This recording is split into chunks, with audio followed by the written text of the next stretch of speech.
Welcome back to the Amy McManus Show on AM 1480 WLEA. This past week, the U.S. Justice Department has abandoned their attempts to to read Yahoo email messages without obtaining a search warrant. A brief was filed Friday in Denver, and the administration decided it was not worth the hassle to try to get this through. Basically, what they said was that any individual or company that was, quote, under investigation, that the U.S. Justice Department could go into their email accounts without a warrant. Now, what does the term under investigation mean? Well, it just could mean anything. If one person somewhere says, we're going to look into these people, that's an investigation. So they did withdraw from that.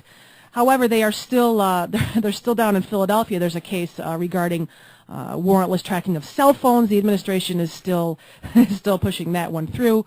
2 years ago, then presidential candidate Barack Obama had pledged that he would, quote, strengthen privacy protection for the digital age. So with these two cases going on, we shall see if he keeps that promise. Also out of Washington, the FDA is going to put forth this massive effort to reduce salt intake by forcing companies to reduce the sodium in their foods.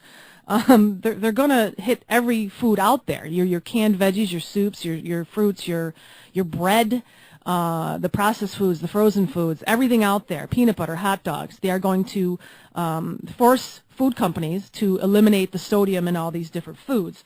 They're claiming that it's going to cost about $600 billion over 10 years for companies to implement this program, and it's a 10-year program. And they're saying you won't really notice it because they're doing it over 10 years, so we're not going to notice when we go and buy our can of soup and we start eating it and it tastes like dung, and then we're wondering why. It's because these companies are taking the salt out. And we are so blessed to have a government that cares so much about our health and about our life.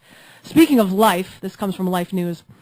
President Barack Obama, of course, is supposed to name a replacement for Justice John Paul Stevens, pro-abortion John Paul Stevens. And a new poll is showing that a majority of Americans want someone with a different judicial philosophy than John Paul Stevens.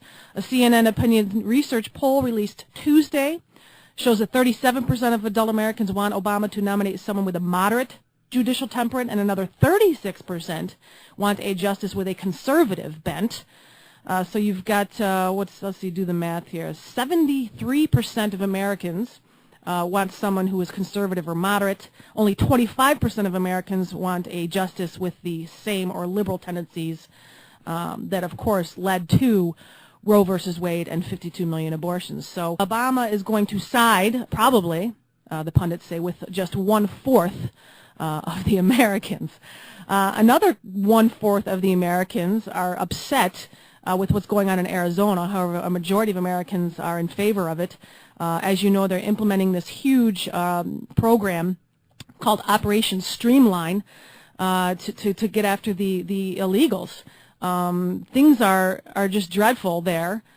Shootings and gangs and crimes and kidnappings and rapes and law enforcement officers losing their lives. And this Sheriff Paul Babot from Pinal County is kind of become the front runner in really pushing this forward. And the governor signed it. The governor signed it yesterday. It's really, what's really sad about this is that Bishop Mahoney called this borderline Nazism, and that's really just sad. Basically, they're declaring that it is illegal to be an illegal. The federal laws are already in place, and the federal government has failed to provide one of the most basic things that we request of them, which is to protect us, protect our borders. And so the state had to make another law, basically just copying the federal one.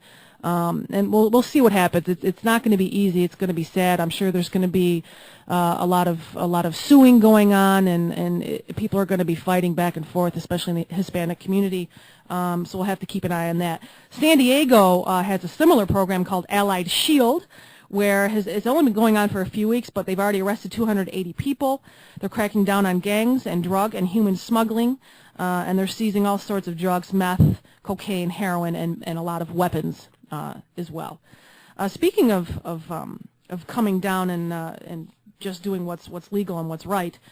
As we heard in the past few months, Obama had claimed that he was going to have this civilian army, and in the health care reform bill, Citizen Corps is going to have its numbers increased by 6,000. Citizen Corps is part of FEMA and part of DHS, the Department of Homeland Security.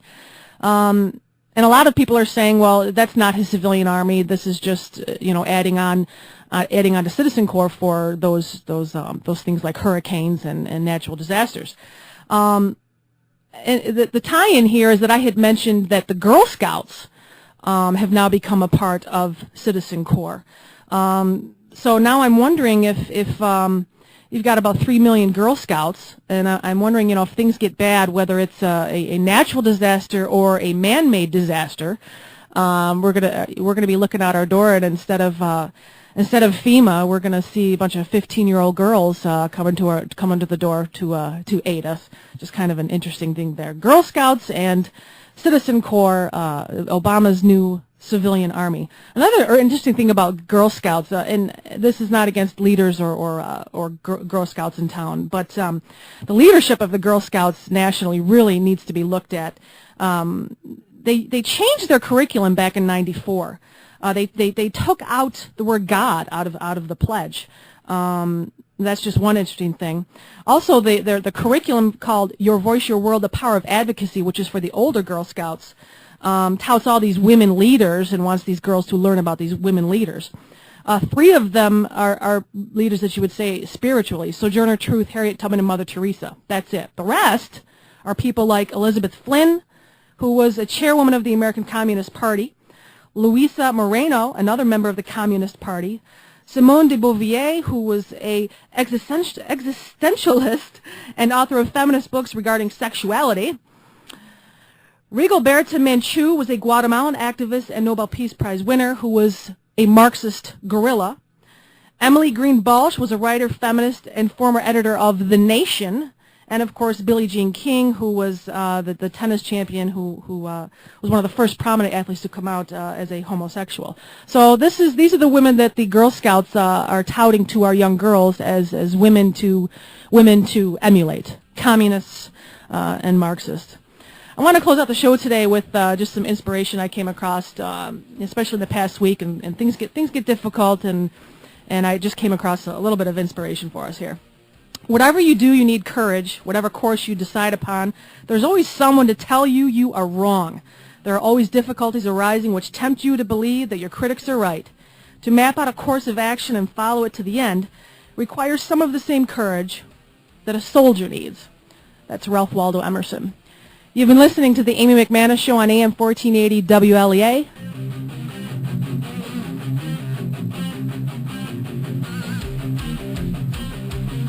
AM 1480 WLEA.